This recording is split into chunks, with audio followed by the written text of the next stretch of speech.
Welcome in, everybody, to quarterfinals here in the Walker division of Frank's retirement home. Should be a good game between these two teams, the Killer Kappas and the Calder's Good Boys. I am Dr. Shrew, joined once again by ISO with Lunar on the Spectator as we hop into picks and bans for game one here. How you feeling going into this one, ISO? Feeling pretty good. Got two teams. Wanting to make it to semis. Wanting to go all the way, get to finals. Can't wait to see the action they bring today. Yeah, gonna be an important one and an exciting one as well. Bans so far: Pele and Ratatosker taken off the board by the Killer Kappas, and on the other side, Anubis and Raijin are the bans. We just saw Calder's Good Boys in the recast we just did, and both the Pele and the Ratatosker looked pretty good. So it seems like Killer Kappas have done their homework. Yeah, so this is actually a rematch. I believe it was week 5 or week 4. Yeah, it was week 4, Killer Kappas versus Calder Good Boys. And obviously, Killer Kappas are like, we hate your jungle.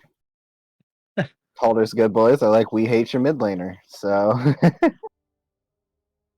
Ganesh and Tsukiyomi gonna be the next two bands coming through. What do you think what's the Tsukiyomi band here? I don't know, but Calder's Good Boys has a nasty habit of leaving this Athena open. Yeah, Athena is available. You are correct. So is the Chernobog. Lots of things still open and available. Kappa's gonna get first pick of what's up, and no surprise that they lock in the Athena first overall for themselves. You know, you hate to see that, especially if they were watching the recast just a little bit ago and got to see that Athena come through and run their team. Yeah, she's just such a good pick right now. The global presence, the taunt. She does everything you'd want from a support. But Charon is going to be the answer back on the other side. Global presence in his ult as well, even if it's just a little bit different. Do you like the Charon lock-in?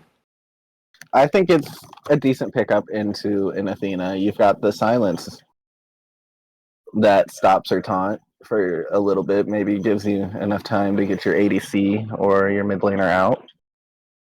I can't wait to see what's going on, but we see Green Dragon pick up this Cuckoo. Yeah, and he likes this pick. Absolutely demolished a team in the game we just casted, the recast. He can just hit these Spirit of the Nine winds to so much damage. This is a really good answer back to the Athena, in my opinion, if you're going to get that Cuckoo for yourself. Yeah, Green Dragon on the Green Dragon. Oh, in this case, it's the pool noodle, so. Close enough. Mm-hmm. Mulan going to get locked in as well as the On Her for the Kappas over there. Again, you know, I talked about it in the last set. I love Mulan. I think she's such a fun warrior. Doesn't always work out, but I think still not a bad lock in here. And then you have the On Her to go with it. I don't mind this top 3 at all from the Kappas. Yep, there's Sniper's favorite, the Thanatos.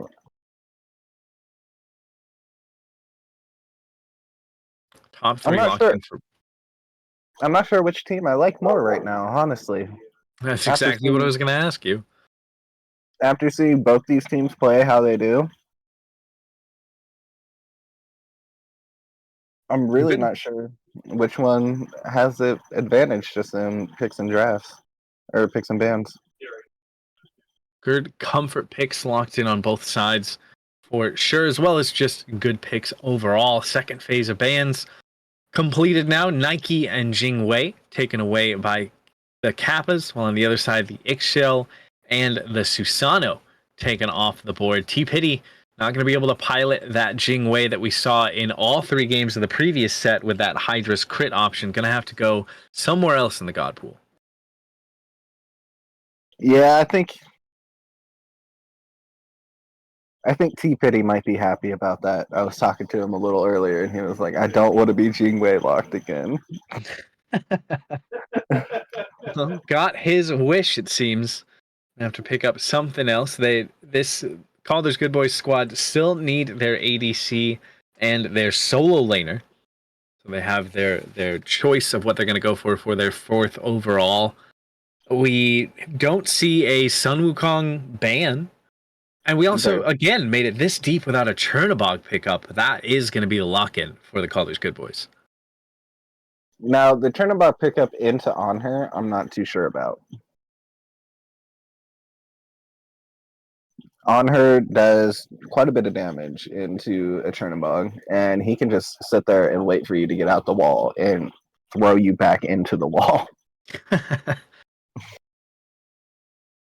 Yeah, I think it's gonna be about the rotational pressure that T Pity's gonna be able to bring to try and match the damage and 1v1 potential of this On Her. Poseidon is the lock-in for presumably the mid lane for the side of the Kappas, and looks like they're just deciding on what sort of jungle pick they want to go towards. Is there anything that kind of springs to mind that would be good into what Calders have so far? Bastet, Daji. You love a Take dot, damage. huh? Yeah. Yep. Robin is the hover, and Robin is the lock-in for their jungle pick to round out their top five. Now we just get to see what Lone Wolf's going to grab for themselves, and the Achilles might be the call. It is locked in over there on the Chaos side. So I all was going to five. say, after seeing the way Lone Wolf plays, I would like to see him pilot the Achilles because he plays so aggressive, and that just matches Achilles perfectly. Yeah, I think it could be a great pick in the hands of Lone Wolf.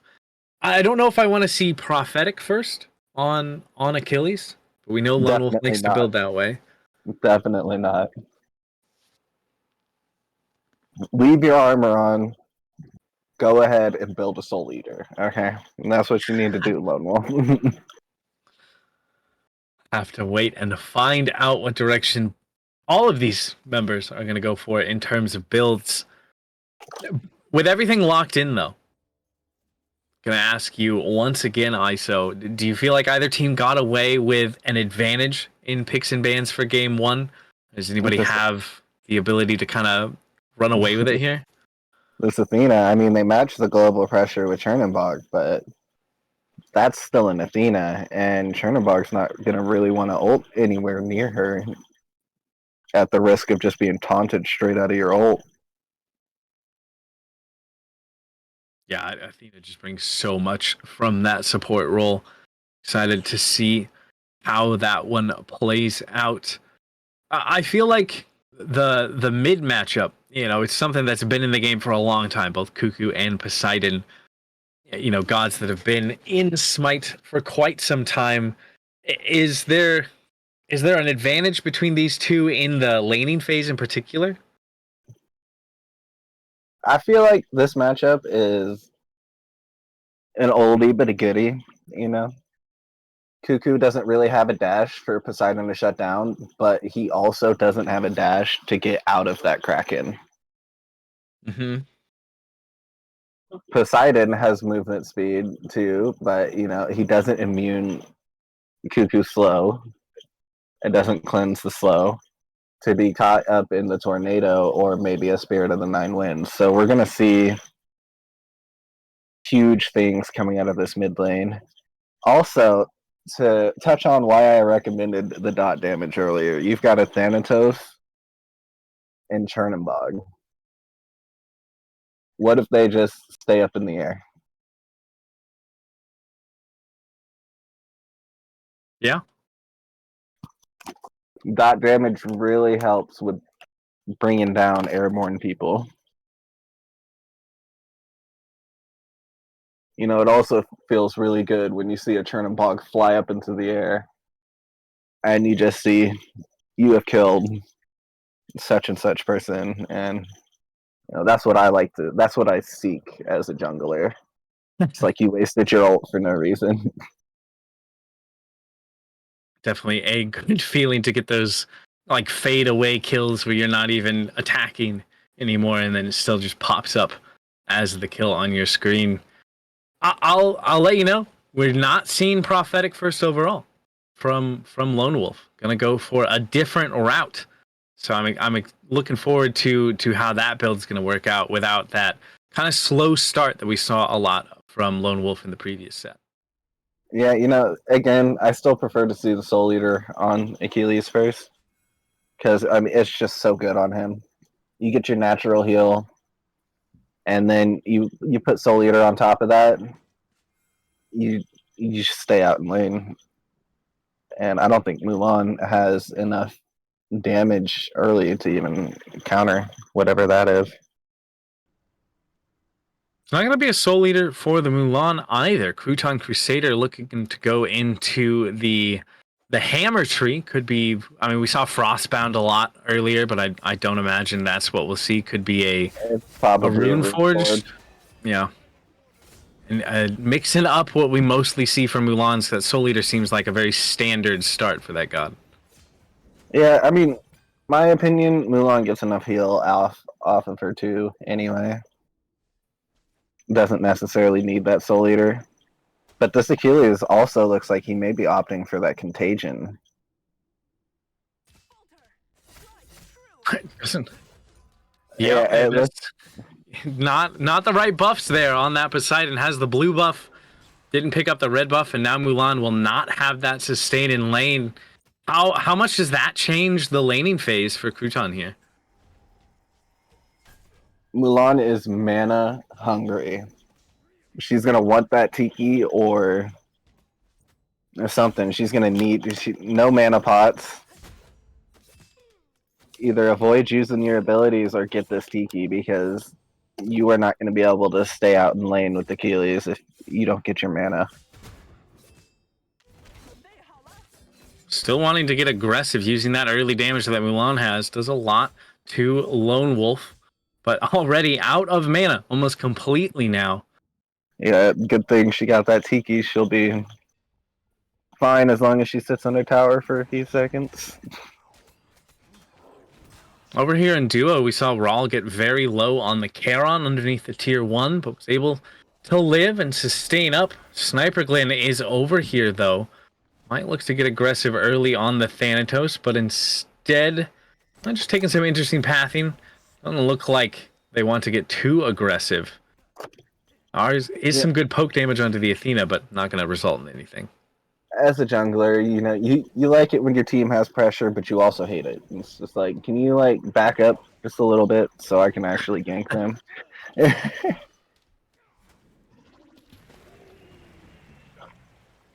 In the mid lane, it's just a bit of blows being traded. Builds are more in line with what I'd expect out of these mid laners. Book of Toth going to be the start for Green Dragon on the Cuckoo, and I would assume this is going to be a Doom Orb for the Poseidon on this side, getting that extra movement speed. Chronos Pendant, you never know anymore. People like to build crazy things.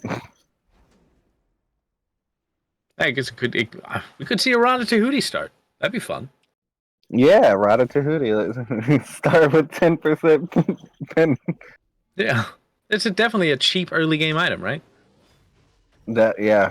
It's like me. I like to start Heartseeker every time.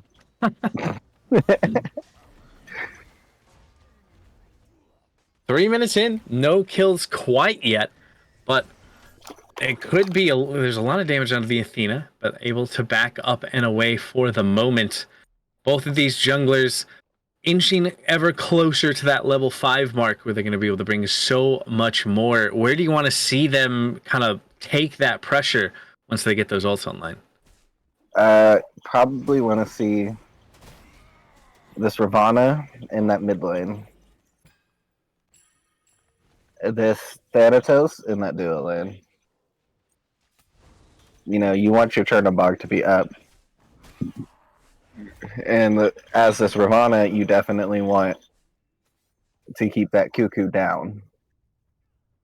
because you can kickflip as much as you want, but that tornado is going to follow you even after your immunity's over.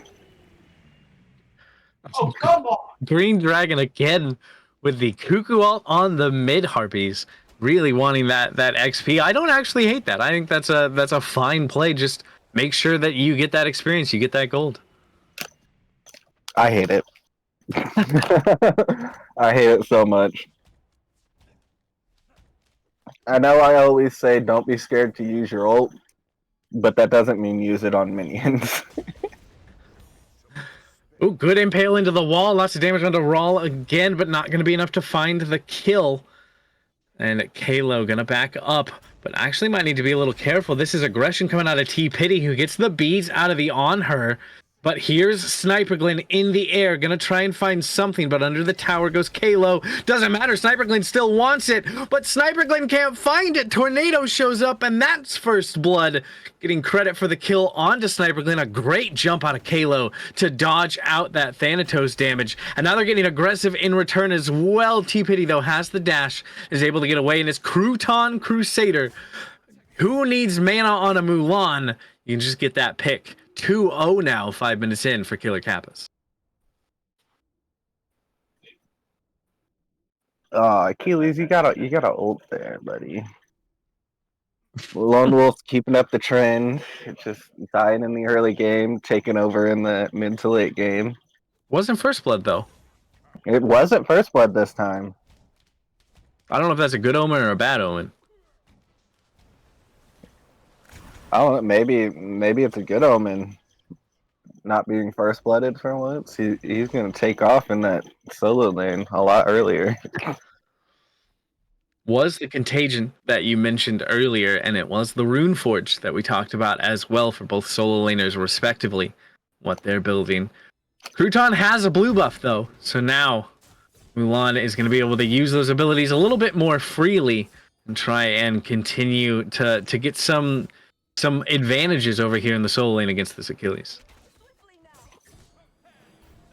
I bet Achilles thought Mulan was gonna go Soul Eater. Mulan said, I don't need Soul Eater. And so we've got this contagion on her, but that contagion proc still hurts a lot.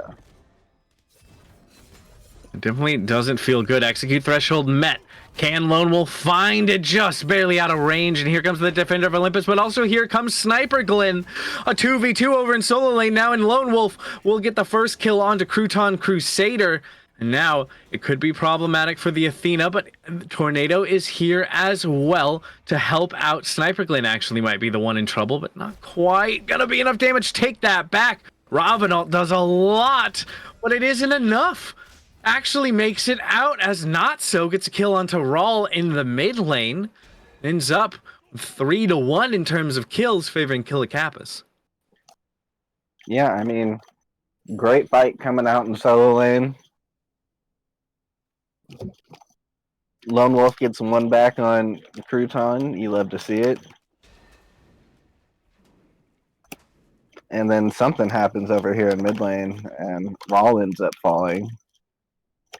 Looks like Kraken is down. I imagine Not So used that Kraken. Got that kill with it there. At least did enough damage with it there to set themselves up for the kill. All three mid Harpies going the way of Calder's Good Boys, though, there. Not going to feel the best. I also... I am noticing that there's 2 executes on the side of Calder's Good Boys. I didn't pick that up during picks and bans, but both Achilles and Thanatos... I mean, that effectively just lowers the HP values of a lot of members on the Killers Kappas squad. Yeah, you have to get them in execute range, though. That's the problem. You're playing into a Poseidon who's going to be waiting for you to come try to execute him with a Kraken. Yeah, that's a matchup that's been in Smite for a long time as well. The Thanatos landing on the Poseidon, always a scary moment, but something that we're going to have to see Sniper Glenn look to play around. You be that just ignoring the Poseidon or outplaying that interaction.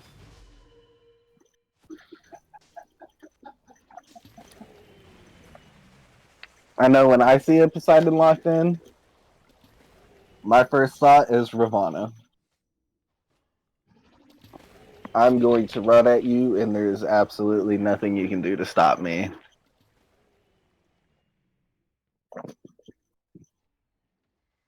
Nine minutes into this game, about less than 1,000 gold between these two teams, 2 kills between them. Just farm it up towards the late game. It seems like to be the game plan for these two squads. Do you feel like either team has an advantage if we make it to that true late game period? Definitely, Calder's Good Boys has that advantage with the double execute. And that's always something you got to be wary of, especially with Thanatos' execute scaling up. You know, the HP threshold changes. And it goes up to 40%. That's almost half your health that you can't fight around a Thanatos with. Yeah. Oh, they're getting aggressive over here in the solo lane. Here comes Defender of Olympus and the Robin. They want this kill onto Lone Wolf, and what can they do to try and get away from it? Actually, away. Oh, almost makes it out with the ultimate there, but Tornado will seal the deal in the shell there to make sure that Robin doesn't fall in trade. That was a big commitment onto the Achilles, and an Aegis coming out from Not So to just immune some of that tick damage from the Tornado. Mm-hmm. I always love ulting under tower as Ravana because it's just like I'm not going to take much damage because of the 30% mitigation. Yeah, and the shield. You're just kind of safe to be under there for a little bit. And then you just get to beat up whoever's sitting under their stinky tower. I like what we're seeing out of Sniper Clan, though, after seeing such a big rotation towards that right side of the map, getting active in the jungle and then trying to get active in the mid lane as well. Sniper Clan will get credit for the kill onto Not So, getting the execute there. The Kraken doesn't quite do enough to scare away what this Thanatos is looking to do, at least at the moment. And that's a good pick in the mid lane. Yeah, that's going to be a scary Kraken later, let me tell you. It looks like he did opt for the Chronos Pendant first, by the way, on the Poseidon. Interesting. Already at 40% CDR, so I imagine that has to be a not going to be the wow, the words are escaping me. It's going to be alternate timeline, you would imagine. Yeah. As Gold Fury's getting looked at here by Calder's Good Boys, and no one from Killer Kappas seems to be aware of it in the slightest. Spear of the 9 wins is early, but it doesn't matter because Calder's Good Boys were alone and pick up an easy pre-12-minute Gold Fury as the beacon spawns. And it doesn't even look like Killer Kappas are going to be too quick on the scene for that as well. That's a good takeaway by Calder. Yeah, you know, nice free Gold Fury. You can still contest the Stygian Beacon here if you get everybody rounded back up. Keeps the gold pretty similar. 74? That's pretty close. Double-digit gold deficit, or gold. Here comes Defender of Olympus, though. They want to find the pick onto Lone Wolf again. The bow into the taunt's got to be so annoying to deal with. And guess what? Tornado's here as well. The execute is good to buy some space, but again, under the tower goes Tornado. This time, Crouton will get credit for the kill for that one. Lone Wolf is just getting sat on over here in the solo lane. 3rd death so far. Yeah, you got to feel bad for Lone Wolf here. He's just getting triple man rotated on cooldown. They definitely do not want to see this Achilles get online. It can spell that disaster for their whole team. I feel like they feel like. Was a weird thing to say. Yeah, I understood what you meant, though. It was a sentence that worked. Got your point across. I feel like it's working so far. I mean, 1 and 3 is not the start that you would want, but I guess Lone Wolf's not too far behind in terms of experience.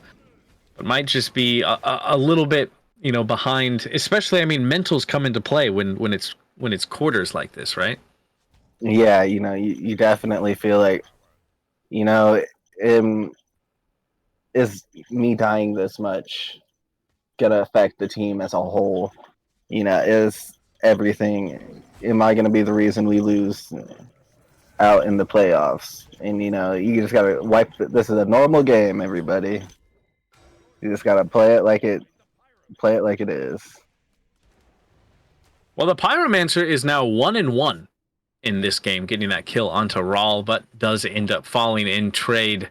So an early Runic Bomb for the side of Calder's Good Boys, but it's actually on Green Dragon's Cuckoo, not normally where you want to see that bomb. Yeah, the mid picking up the bomb, you should be standing around the tower line, not up directly in front of the tower. Speaking of towers, tier 1 and left falls to the pressure from Kalo. He's able to pick that one up as we saw T-Pity had to use the Living Nightmare to get away from the damage that was coming out from Tornado and Kralo together. And this is what we were just talking about on the desk, right? I mean, Kralo on her just has so much more kill potential, so much more pressure than what T-Pity's going to be able to do in the lane. Yeah. Personally, you see it on her. You want to go something more high pressure pick, like Izanami or X-Ball. Something that's going to push him out of wave so you can fight him. Sniperglin was trying to set stuff up, but now they might look towards T-Pity. Again, has the help from the support, and we'll just walk away. I thought that was going to be a lot more intense with Tornado rotating in that direction, but I guess the existence of Rawl is enough to just save that. In the right lane, though, there's aggression happening. Actually, mid lane, that might have been interrupted or stood in the way of for the Defender of Olympus, unable to make it to right lane, and thus no kill is going to happen over there. Yeah, they were looking to bully Lone Wolf a little bit more there, I'm pretty sure. But yeah, it would be a shame to leave Chernobog undrafted, but at the end of the day, what do you want? Do you want to win or do you want to play Chernobog?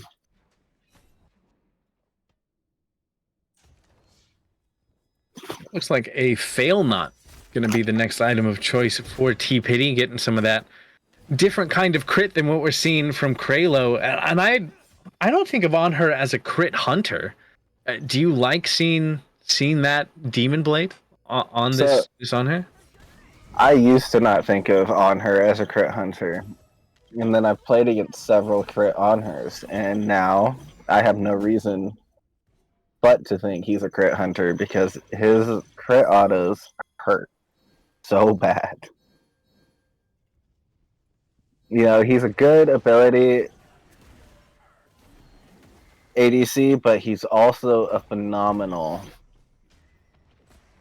AA ADC. You put that pillar up to slow, autos are easier to hit. They're not really getting away from you. You can always leap on them, use your ult. Huge things are coming out of this on her. Huge things going to be trying to come out of this Calder's Good Boy squad as they start up this Fury. That's Desert Fury used by Kralo on trying to find some damage. Has to use the beads Aegis, but the Spirit of the Nine Winds will get the Gold Fury, but at the cost of Rao's life. Kralo gets another kill as well. And Killer's Kappas lose out on the objective, but they found 2 picks. They're looking for a third. The Aegis buys some time for Green Dragon. Both relics down, though, and this Cuckoo's in a lot of trouble. The Impale might have actually bought some room. No way that Green Dragon gets to live here, right? There are so many members of Killer Kappas around. Green Dragon's doing some great jukes, some great sneaking around through the jungle. It gets pinged. They know where they are. And here it comes. How is he still alive?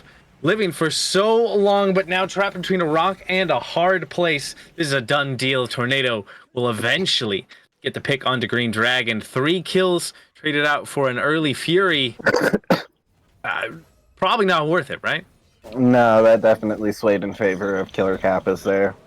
If it was just Raw, okay, yeah, support lives don't matter.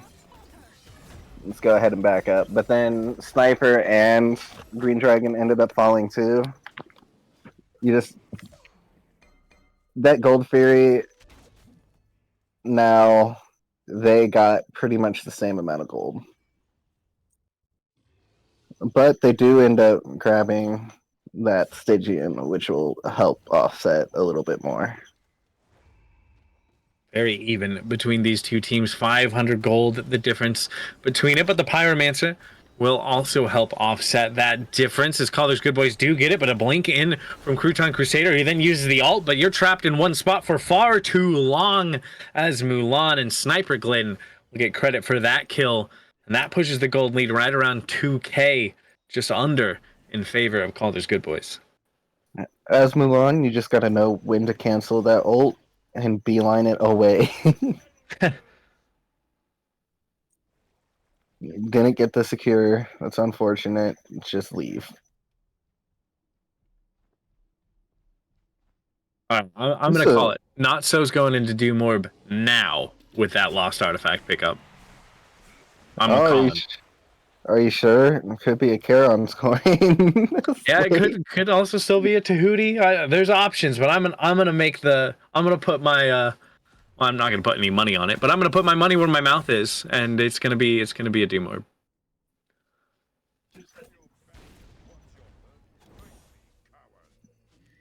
T-Pity could be in trouble over here as Desert Fury's used. The dash does buy some space and Living Nightmare's available. Oh my gosh, one more auto might have sealed the deal, but where are you gonna land?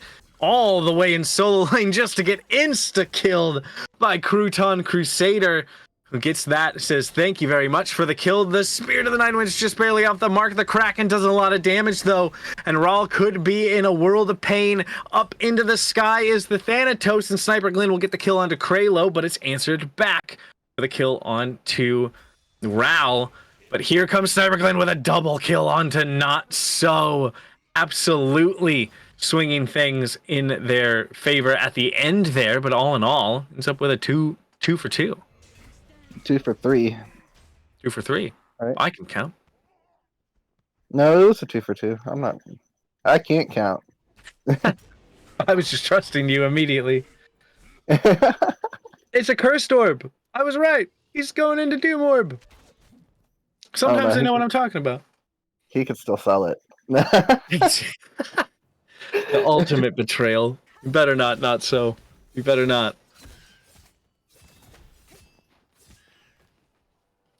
I mean, 2 for 2 overall. I bet Crouton's happy with that. Just getting a free kill delivered to you over there in the solo lane when you had nothing to do with it. Over here, fighting the Achilles. Hello, 1 health Chernabog. Gold Fury now looked at. And no one around. Again, that was another early Spirit of the Nine Winds just to get some burn, less about the secure, but no one was around, so it doesn't end up really mattering for Green Dragon. Yeah, I don't think you pop Spirit of the Nine Winds there. You know, you don't really need to use your secure. Nobody's around.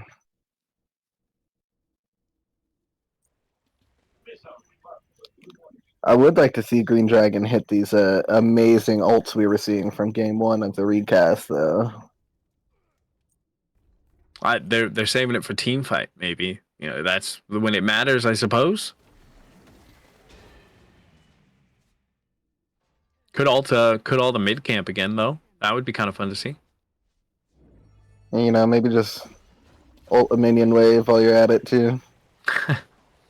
Did get the beads forced there by that taunt, so that's a layer of safety that won't be around, but safety might be needed for Kraylo, who has the Aegis and the beads and barely makes it out of there. Can you get away from the Charon ult? No! Raul will scoop up that kill with the long-range ultimate.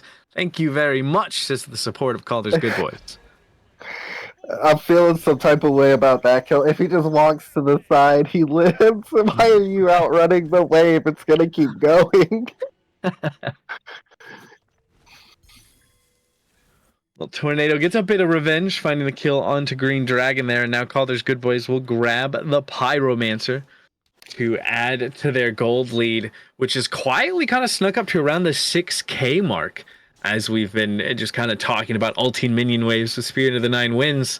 they're pulling themselves into quite a little lead here. Living Nightmare over into the right side, trying to get a pick onto Crouton Crusader, who seems to not care in the slightest, taking this 2v1, but might need to be careful because that's execute threshold reach, not even needed. T-Pity will just gobble that kill up.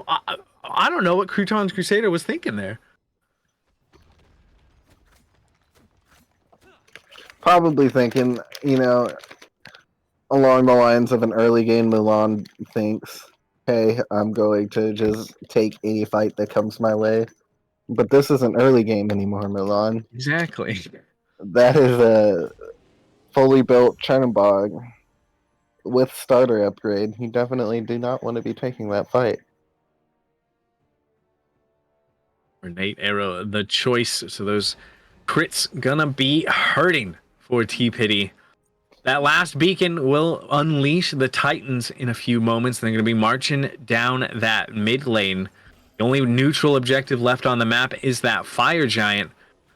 But it could be trouble for Kralo over here on the left side of the map. Has the leap to try and make some space and has the help from the support. So able to live. But Sniper Glen is just constantly trying to get aggressive. Might only be 4-2-1. But I feel like that doesn't show how active they've been on this Thanatos so far.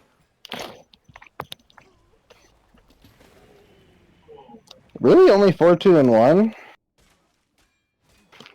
I feel like he's definitely done so much around the map. Agreed. Also you gotta take a look.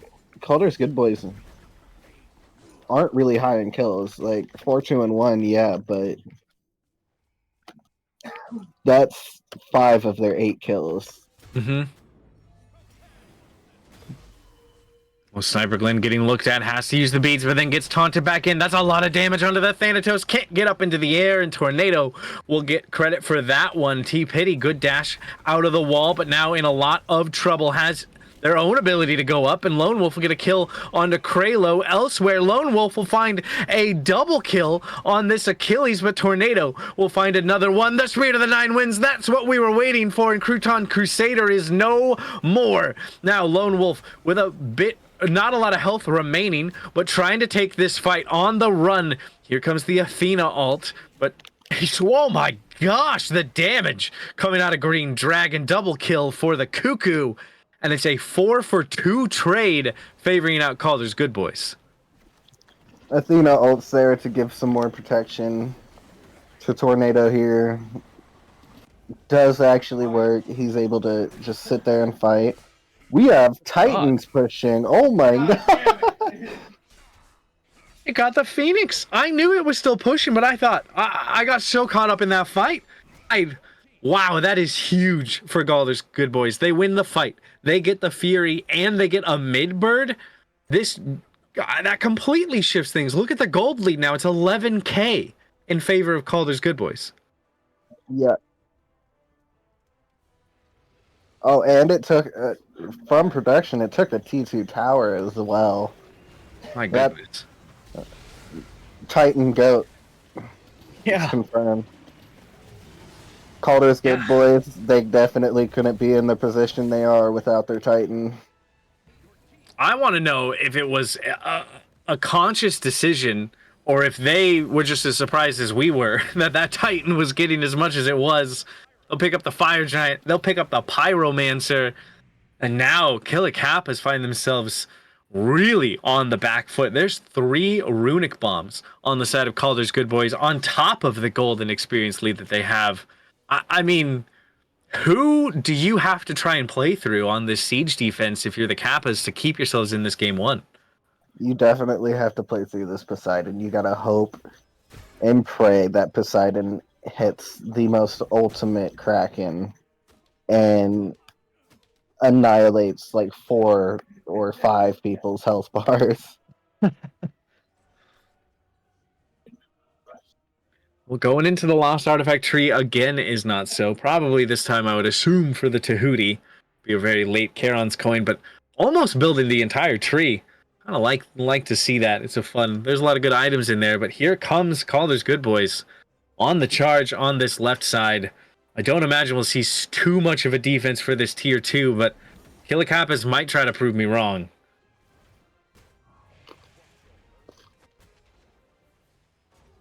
They are trying to. They're getting aggressive over here on this side. The Kraken comes out in the air. Sniper Glen, but the Speed of the Nine Winds lands onto one. Tornado takes a ton of damage, but that's a good use of the Aegis. Sniper Glen, though, will get one. Lone Wolf will get another. T-Pity. Sniper Glen with the double kill. Everybody getting credit for those kills in that team fight. And now it's Tornado against everybody left standing on the side of Calder's Good Boys. They'll take the left Phoenix, and with absolute confidence, they will step into this throne room and start to burn down the Titan. They got runic bombs to spare, and the Titan can't stand up to the damage. 1-0 in favor of Calder's Good Boys. Yeah, I mean, I think he just soft defends that TT tower there. That's definitely a problem. You know, commit how, like, I think I saw 2 or 3 ultimates on the side of Killer Kappas. Yeah, they were like 15k down at that point, trying to defend a T2. That's a choice. Yeah, but Calder's Good Boy takes it. That's the start they would have wanted. I mean, this is quarterfinals. You're up a game in a best of 3 now. It's a match point for Calder's Good Boys. Gonna need the reverse sweep mentality if you're on the side of Killer Kappas. Stick around to find out what they decide to bring into game 2 to keep themselves in this set, or if Calder's Good Boys are going to be able to get the quick 2-0 here on Frank's Retirement Home. Welcome back, everybody, to quarterfinals here in the Walker division of Frank's Retirement Home. Killer Kappas versus Calder's Good Boys. If you missed game 1, Calder's Good Boys, with the help of their Titan, got the win to put themselves up 1-0 here in this set. I am still Dr. Shrew, but now I'm joined by Deacon with Lunar on the Spectator. And as picks and bans for game 2 get underway here, Deacon, how you feeling going into this one? I'm feeling pretty good. I'm excited to see some late night Smite here start off the playoffs. Yeah, always a good time. Immediately, we're seeing a shift in the bans, and I'm here for it. Cuckoo gonna get banned away by Killer Kappas. Green Dragon just looks so good on that pick. They're gonna take it away from them. On the other side, it's an Anubis and a Mulan taken away so far. Definitely not surprised to see the Cuckoo ban. He's pretty much risen to the top of that mid meta, so I'm not at all surprised to see it. Definitely excited to see what other picks people go to, because there's a lot of options. He's just established himself as the top one so far. 100%. And they're going to go with 2 target bans here in game 2 and take away the Thanatos that Sniper played in game 1. So both mid and jungle for the Calder's squad are going to have to go a little bit deeper into the God Pool, at least by 1, as Pele and Raijin round out our first phase of bans. Yeah, it's a very common strategy. If you struggled with it in game 1, take it away in game 2. See what else they got to, and go from there. Ratatosker is the first pick overall, but we're seeing again that Calder's Good Boys just don't seem to care about this Athena. It wasn't banned away. They had the chance to grab it. They decide against it, which allows Killer Kappas to take that Athena once again in the second position if they choose to do so. And I can't imagine a world where you don't grab Athena, right? Oh, I agree. I would be shocked if one of these next 2 picks is not Athena. A little surprised to see her not just be the first pick there, but Ratatosker is very strong and has semi-global rotation himself, so he's definitely strong. It's just I think Athena is a little bit better. But we do see the Geb come out instead of the Athena, and an E-Shell, which a little interesting there, I'm not going to lie. Yeah, we don't have cameras on right now, but if you could see my face, it's very confused.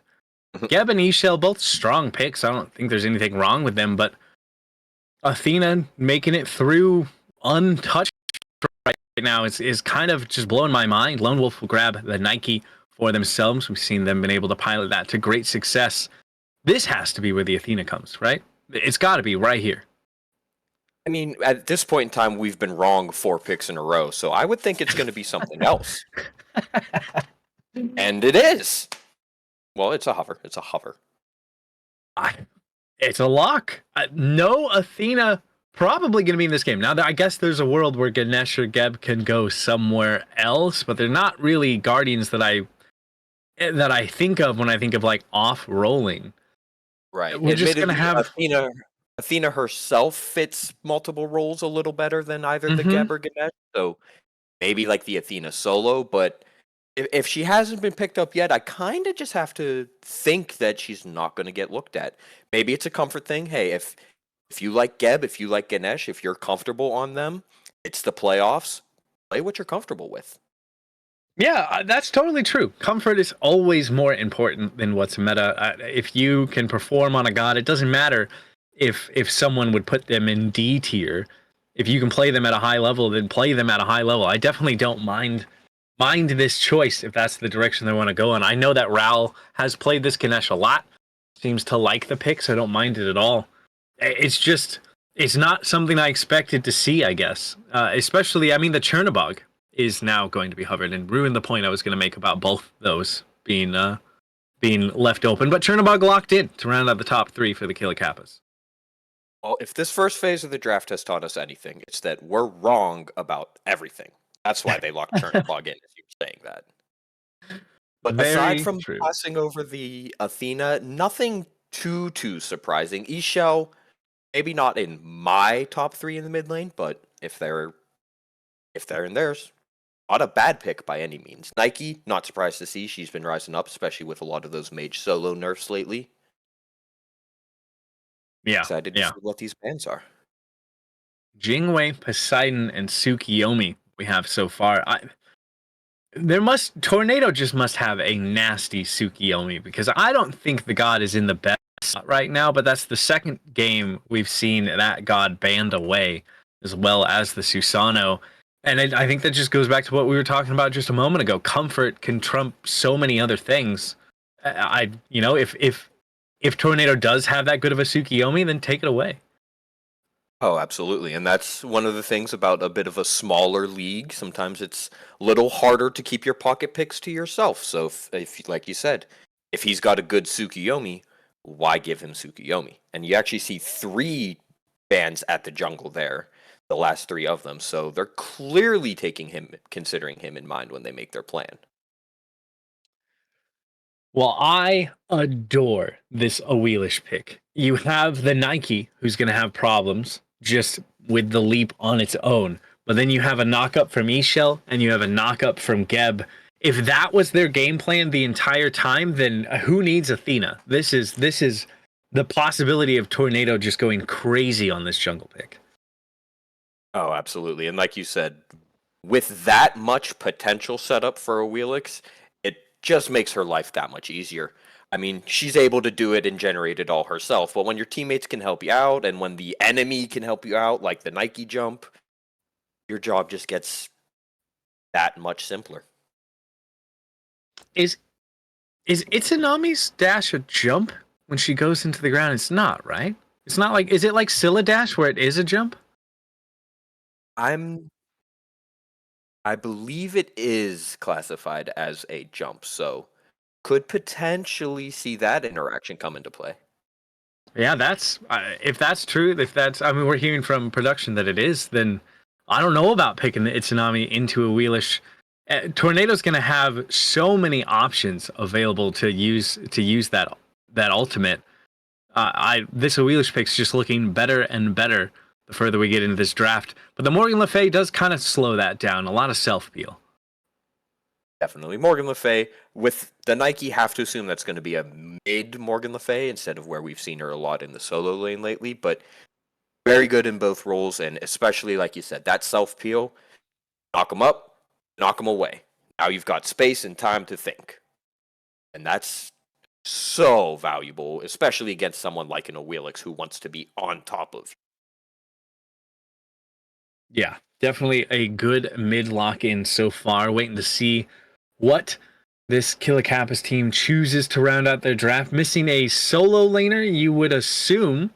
And Bakasura is the lock-in. This is, yeah, Crouton Crusader going to pick up the Bakasura in the solo lane. Feel like we're going back quite a few patches here. How do you feel about this choice? Definitely going back in time a little bit. And, like I said, there were a lot of mage solo nerfs lately. Everyone's well aware of that. And here we see warrior versus an assassin. In that matchup, I mean, early game has to go to Nike. But late game, if that Bakasura just wants to farm up, what are you going to do about that? You have to answer that ticking clock eventually. Yeah, Crouton Crusader could choose to just go full damage, build like it's the jungle, and late game absolutely run through this team. Is that the direction you want to see Crouton go with the build, or do you think like a bruiser type thing can even possibly work on Bakasura? I'm sure it could potentially work, but I would definitely like to see a much more damage-oriented build. Give your team that opportunity while you have, your tight-knit, your Geb, your E-Shell setting up for your Wheelix, and the other team's worried about that. Bakasura can just be in the backline farming lots and lots of damage. Yeah, this is a very high damage, high octane, I guess, team coming out of the Killer Kappas. They have so much, and they have.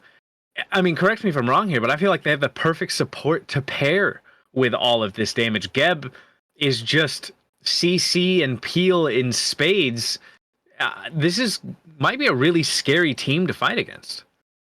Oh, absolutely. If you're only going to have one tank, generally that's going to be your support.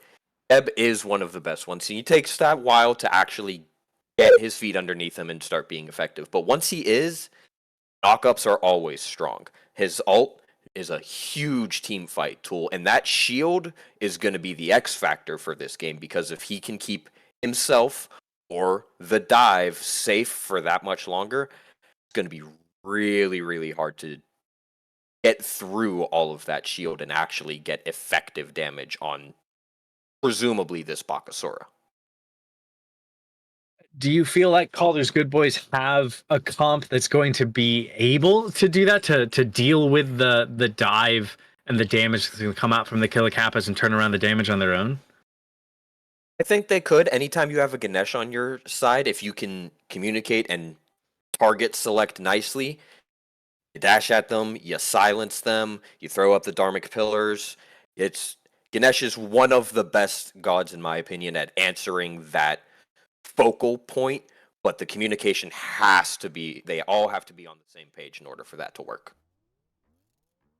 And they do have the Morgan Le Fays. We get to see the emote that I just saw for the first time today, and absolutely a love coming out of Brawl. But the Morgan Le Fay into Bakasura is a matchup that on paper should favor the Morgan Le Fay. I mean, you already mentioned it. You can knock them up, push them away, fear them.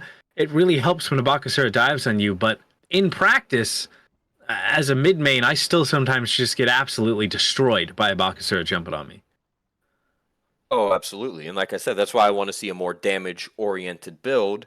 And so far, we see him start Warrior's Axe, presumably going to be Berserker Shield. So I get it. Definitely want to have some bruiserousness to you. If you're going to be a frontline role, you don't want to instantly die if you get got on.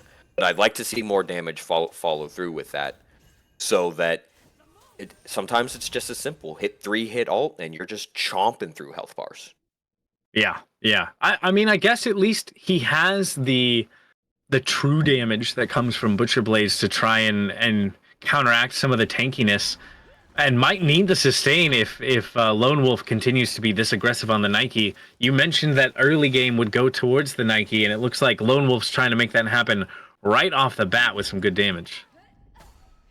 Yeah, I would assume the first couple of minutes of this game are going to look a lot like this.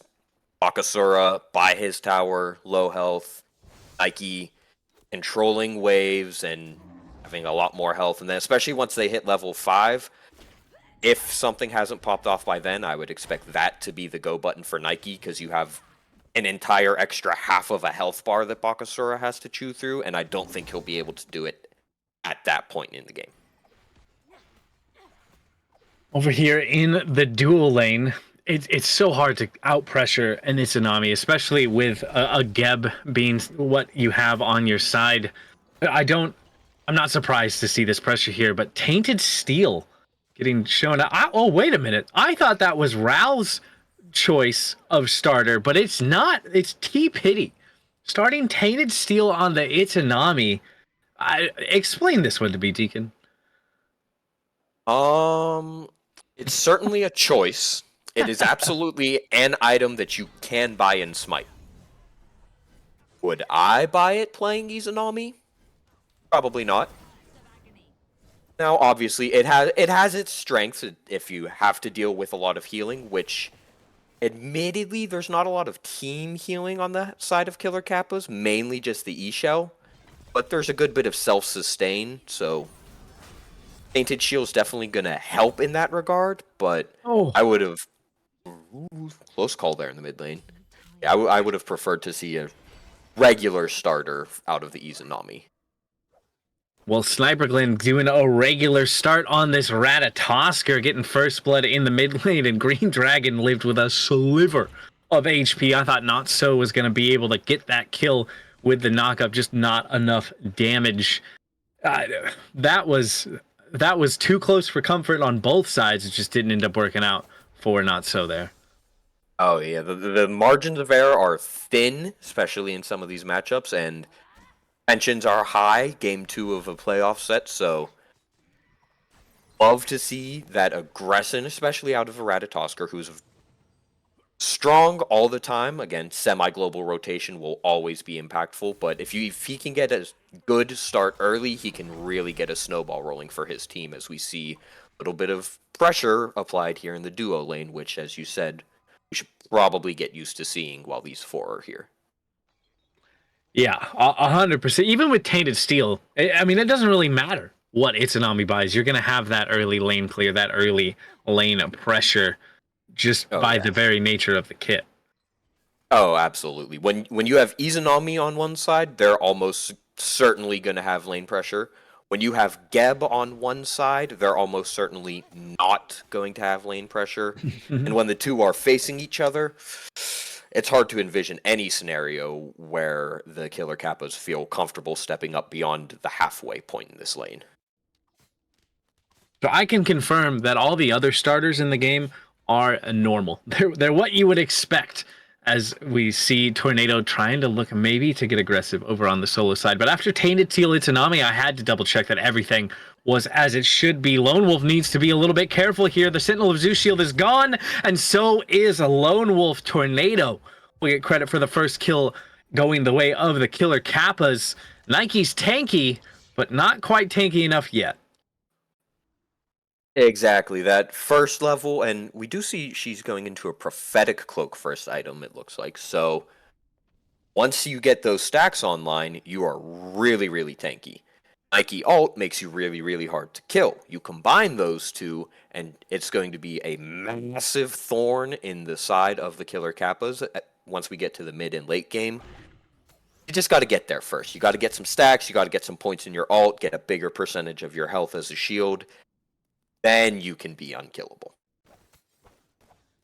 Yeah, it's kind of seeming like it's just a lone wolf special, starting Prophetic first over there in that solo lane. Seen them do it over and over again on regardless of what the pick is. So it's just a play style that they seem to like, I guess. In the mid lane, though, this Morgan Le Fay under a little bit of pressure, but will just be totally fine to walk underneath the tower. Nothing a Geb can really do to you on their own. I mean, do you think either of these mid laners is going to have an advantage here in this like early to mid game? I would expect it to be fairly even. These mages like a lot of the same items. They have a similar playstyle. They like to just throw out their abilities and hit you more than you can hit them. But again, if they're both doing that, it might really just depend on if there's a gank to flip things one way or the other, or sometimes it's just I hit my buttons better than you hit your buttons, so I now have the advantage. Yeah, that's always going to come down to it, which is where comfort plays such a big part of being confident to hit said buttons. in matchups like this. 6 minutes into the game, 1-1 in terms of kills, pretty much even in terms of gold. Anytime it's a bit of a slower start like this, my mind always goes to that true like hyper late game period. Is the advantage all killer Kappas because of this solo lane Bakasura, or do Calder's good boys have themselves a good late game as well? Kalder's good boys absolutely have themselves a good late game. However, I have to give the advantage to killer Kappas for several reasons. Aka solo, Geb support, Chernobog. If you play correctly with those three on your team, that poses a lot of questions for Calder's good boys to have to answer, and very, very little room for error to answer them. Yeah, that is a scary lineup in the late game. That's the team fight presence of that, plus the split pushing that Kralo's going to be able to do. I think you're right. It is a lot of questions to answer. That's a good way to word it. Yeah, I mean, that's the game. You know, we press buttons, we do damage, but ultimately it's just, I'm doing something, how are you going to respond? Can you respond? We'll just have to see. Would you say it's enough to put Calder's good boys on a bit of a timer here to want to get a good lead and snowball? Like, is it that much pressure on them? It's not a lot of pressure because, as I said, they themselves have a very good team comp and a strong late game, but I would say they're on a bit of a soft timer. It's not as simple as, oh, if this game hits 35 minutes, it's guaranteed lose. But if we get to that 35, 40-minute stage, it becomes that much steeper of a slope to climb up as we see Lone Wolf pick up a kill onto Crouton Crusader, and looks like that was a total solo kill, so very good answer from him after falling down early in the game. Yeah, 100%. I mean, that's what you'd want to do, right? Against a Bakasura. Don't let him get to that late game unscathed. Getting that kill there, gonna feel good for Lone Wolf. Berserkers was the call for Crouton Crusader, now going into the Lightblade tree. So definitely going for a mix of hybrid and, hybrid damage and tankiness so far. For sure. And I mean, Bakasura likes attack speed as well. He needs attack speed and power, so I'm not surprised to see us pivot into power. I wouldn't hate to see one magical defense item, probably like a Shogun's, to help with both these problems, just to make you that little bit harder to kill as we see Chernobog go up into the air. And T-Pity is just gone as Kralo is just dunked on and deleted as well. 1-for-1 trade, both ADCs falling with the help of the junglers over there in the dual lane, and that will be where things fizzle out. That was almost a jump scare from Sniper Glyn, just absolutely popping the health bar of Kralo. Oh, absolutely. Good play by both the jungles there to get the kills, and you see the Awilix over there in time in order to get pressure and get a kill on the Izanami, as Chernobog very smartly uses his ult just to buy time. He's just up in the air. He has no intention of going anywhere. He's waiting on his Awilix to do the dirty work so he can land safely. The problem with that is Sniper Glyn was waiting even more patiently. Yeah. Right. I got another interesting build thing that I'm seeing here, Deacon. Geb has now it's a kite shield, was a round shield. Tower shield, excuse me. That's not a tree I expected to see a Geb go into at all. What item in there are we gonna see on this Geb? That's definitely a good question. I would not have expected to see that item tree either. If I had to guess, probably a Glad Shield. I don't hate it, but I don't love it. It's not what I expected at all, and I don't think Crouton Crusader expected this gank either. Lone Wolf will get another kill onto the Bakasura, this time with the help of Sniper Glyn. But here's Tornado to maybe turn some of the back around. That's a lot of damage from the Feather Step, and the autos will seal the deal. 1-for-1 trade again, this time over in solo lane. Yeah, and again, good plays by both jungles. Sniper Glyn over there in order to get the initial kill, but Tornado in good position to get a return kill and make it so that you You might deliver one punch, but we're delivering one back. You see Chernobog in the air. Looks like he just used it to get to lane.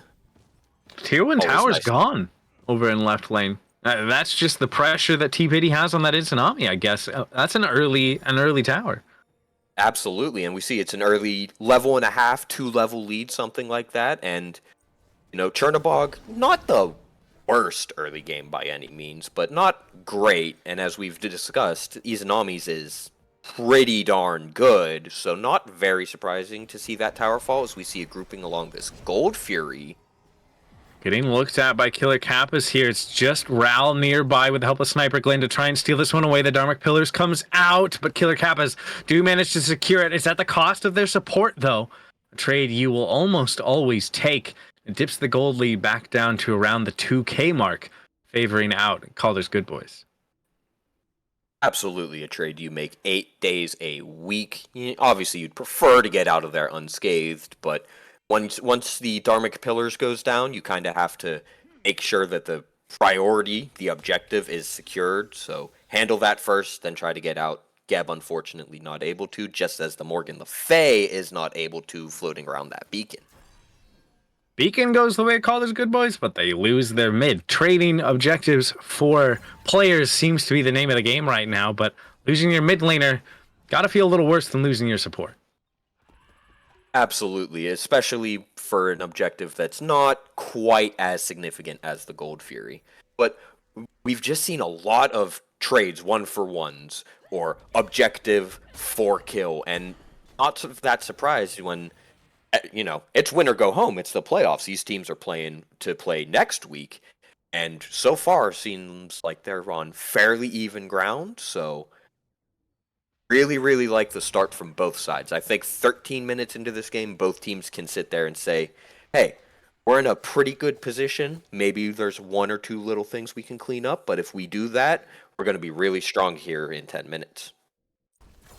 Yeah, I 100% agree. It looks like it also, going back to that Geb build, it is a Glad Shield that was picked up, so going to be doing a little bit more damage, I suppose, than you might expect a Geb to do. And they're trying to get a lot of damage onto Rawl, but the Ganesh tanky enough to just walk away from the ultimate coming out of the E-Shell and ate the Cataclysm as well. So that's 2 big ults down, and the support's just able to tank it all up. Definitely an investment you don't want to make and not get any sort of return, as we see the Rat go up into the air looking to gank the solo lane.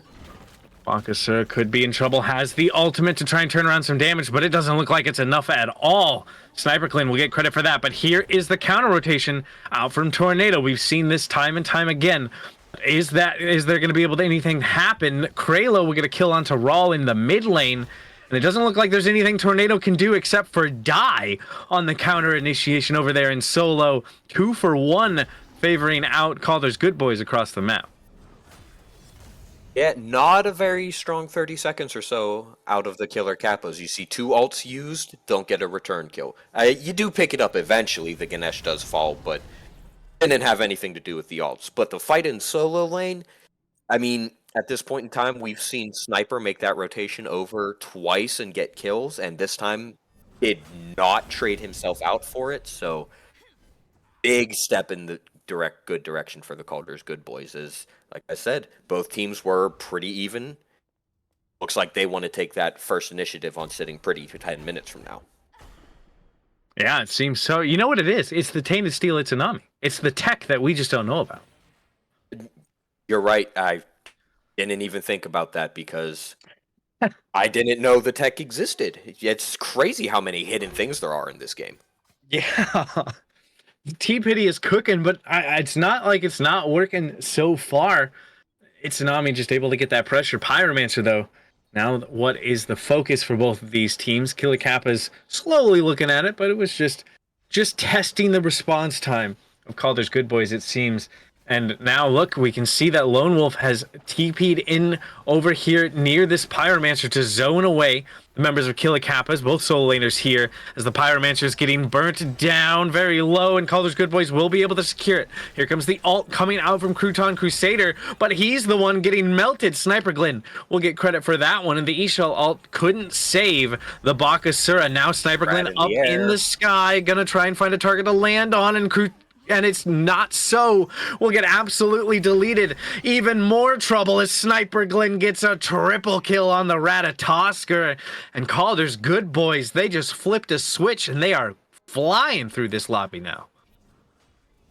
Huge play there from Sniper Glenn picking up the triple kill. I believe if we go back to the item screen, it said he's 7-1 right now. And yeah, he is just influencing his dominance all across this map as we see the Calder's Good Boys start to pick up this Fire Giant, a call I really, really like after winning that fight. 100% agreed. I mean, the only person really nearby is Crouton Crusader, and I don't think they're going to be able to get into this pit quick enough. Oh, Sniper Glenn pays the iron price for that triple kill, dying to Fire Giant. And now the blink in from Crouton Crusader. They want to make something happen after they lost that Fire Giant. Good fear coming out of the Morgan Le Fay and Dharmic Pillars just to make sure that no one wants to chase any further. Fire Giant now around the waist of 4 members of the Calder's Good Boys. Yeah, I obviously would have liked to see Fire Giant around the waist of all 5 of them, but things happen sometimes. Everyone's allowed to goof up, and after making a hero play to really win your team a team fight and get the objective, it's alright to make a little whoopsie and lose that buff on yourself. Yeah. Fire Giant's 1-1 now, if anybody's keeping track. Exactly. And if we rewind a little bit to the actual Pyromancer fight, as actually we see the grouping along the Oni Fury here, so I'll hold my tongue. Kappas try to steal it away. They won't be able to get the objective, but they get one pick onto the support. Lone Wolf immediately answers it back with a kill onto Not So. Sniper Glenn can't quite find the mark onto Tornado, but it's not done yet. And will be able to get that pick 3 for 1. Again, favoring out Calder's Good Boys and make it 4 for 1 as Sniper Glenn gets another multi-kill double this time. And all Crouton Crusader can do is try and farm up, because that T2 in left is a foregone conclusion, and they might even go for the Phoenix here. Crouton Crusader's not anywhere around. They are going to just look at it right now. It's not going to be the quickest burn in the world. Lone Wolf has to stop tanking it up. The Sniper Glim is going to retake that over that roll. They will be able to get the bird. They will just be able to walk away. I mean, again, when you win a fight that hard, yeah, you can kind of do whatever you want. They have just enough time to get the tower and Phoenix and really, really swing this lead into their favor. Up 7,000 gold with a hefty bit of that in their pockets that they're about to spend. But yeah, both fights around those objectives, the Pyromancer and the Gold Fury, can be summed up pretty much like this. Calder's Good Boys was grouped better and on the same page. Killer Kappas were a little spread out and not be spread out against a team with a rat and that global presence. He'll find you, isolate you, and take advantage of that, as we see him do to fights now. Yeah, Sniper Glenn has been putting on a clinic with this Ratatosker. Tier 1 in solo will fall. Don't imagine we see too much of a defense on the tier 2, but I've been wrong before. Crouton Crusader is trying to take this fight, trapped on the other side of the Dharmic Pillars, rooted out, but isn't taking too much damage. The Nike doesn't do quite enough, and there's enough tankiness for Crouton to not fall immediately, but they have a bomb for this, and here comes Sniper Glenn again. Gets the pick onto Tornado. Green Dragon shows up for Crouton Crusader, and this is problematic now for the Killer Kappas. They have a Phoenix down. I mean, do you want to see Calder's Good Boys continue to siege right now? I do, because I see 2 Killer Kappas in the left lane at that tier 2. So again, this team's spread out, and I do think, no, they're still pressed up at that Phoenix there. But again, that fight started 2v2. There's a Ratatosker on the enemy team as we see him pick up another kill, just to emphasize my point. He's going to be at every fight. What started as a 2v2 becomes a 2v3. now we're just seeing more action around this Phoenix. Low health bars for a few members of Calder's Good Boys, but they have reinforcements as T-Pity just deletes 2 people. That's a double kill for the Itsunami. And now with 2 Phoenixes down, this right-hand Phoenix could be in a lot of trouble because T-Pity's here and has the autos. But here's Crusader's moment to try and turn things back around. Will get the kill onto 1, gets the kill onto 2. But of course, Sniper Glenn is here to make sure that the triple kill is not available. Sniper Glenn is here to get the kill in return, a double kill for the Ratatosker. The right Phoenix still stands, but it's at the cost of everybody but not so. Yeah, I mean, by technical definition, that's a successful defense. The Phoenix still stands. However, failed defense in the other 2 lanes as those Phoenixes are down, as we now see them group up and pick up a Pyromancer to make taking the last Phoenix that much easier. But yeah, I mean, again, it's just more of the same. The Calder's Good Boys are grouped better and on the same page on who they want to attack and when they want to do it. And that target selection is just, and especially from Sniper, as it's fair to say he's been the MVP so far this game, it's just really making it difficult for the Kappas to swing any fights fully in their favor. 13, 2, and 3? You think that's MVP worthy? I don't know. I want to see some more numbers. Maybe. I mean, to be fair, all of those could be bestowed by Ganesh. We have no way of knowing. Yeah, imagine. 10K in the lead. Our Calder's Good Boys here. 22 minutes in the game. Only 22 minutes into 10K lead. That is backbreaking if you're the Killer Kappas. This next Fire Giant still not going to be enhanced, but Killer Kappas don't seem like they want to completely give it up. Actually, it was a bait coming out of Calder's Good Boys. They want the fight instead. Sniper Glenn is up in the air, lands down so much damage, and Lone Wolf will get credit for that kill. But Crouton Crusader turns around to pick onto Sniper Glenn and is looking for more. All the while, though, Green Dragon will get one into Not So, and now it's a low health bar for Tornado, who can't get away from T-Pity. Crouton Crusader tried to get into the backline, but this Ganesh is just controlling everything. Both supports still alive on both sides, but it's just Crouton Crusader who's at least buying space, running the opposite direction, wasting the time of the Calder's Good Boys. But that's another huge fight going the way of their Order Side team, and now they'll get the pick onto the Bakasura as well. Yeah, I mean, again, like I said, I would have liked to see a more damage-oriented build coming out of this solo Bakasura, because he's getting to the backline, but what's he doing when he gets there? Mm-hmm. Not a lot, unfortunately, so far. And as we see Calder's Good Boys pick up this Fire Giant at just under 24 minutes, there's only one thing left for them. 2 things if you want to count Gold Fury, but there's only one thing left for them to do with it. There's 1 Phoenix on the map. They've cleared out everything so far, which is why you see that gold lead so high. Up to 12,000 right now, and that is a lot of gold to have to try to fight into. Killer Kappas are gonna have to try, because this right side Phoenix is their last bastion of hope before it comes to the throne room. The Phoenix is down, but Rawl is very low. Rawl gets taken out by Not So. That's a good start, at least for the Kill the Kappas. They might have saved the game. They didn't save the Phoenix, and they won't save the mid-bird either, but Sniper Glenn pays for that with their lives. A double kill for Not So. So again, one of those successful defense, and their Titan's still alive, but not so successful that they are all 3 birds down once again. Exactly. That's 3 birds down. Not a position I want to be in. But with getting 2 kills, that pretty much ends this push. You don't have to worry about them trying to end right now. You have a little time to try to farm up and get some more items online. And it took fire off Sniper. That's pretty much a win no matter what it costs you at this point in time in the game. They're going to try and grab a Gold Fury to get some more gold back in their favor. But look at this. Calder's Good Boys are not going to give them anything for free. They force them off. The Fury and the chase is on, and it's just going to be Green Dragon on their own to try and finish it out. No one can do anything, it seems, to Lone Wolf, just able to tank up all sorts of damage. Calder's Good Boys grab that Gold Fury, and they might try to find a pick onto Crouton Crusader, because I don't think they realize that reinforcements are on the way. Has the jump to get over the wall, so we'll be able to buy some space Interesting use of Living Nightmare as well. I mean, do Calder's Good Boys just walk in here and win?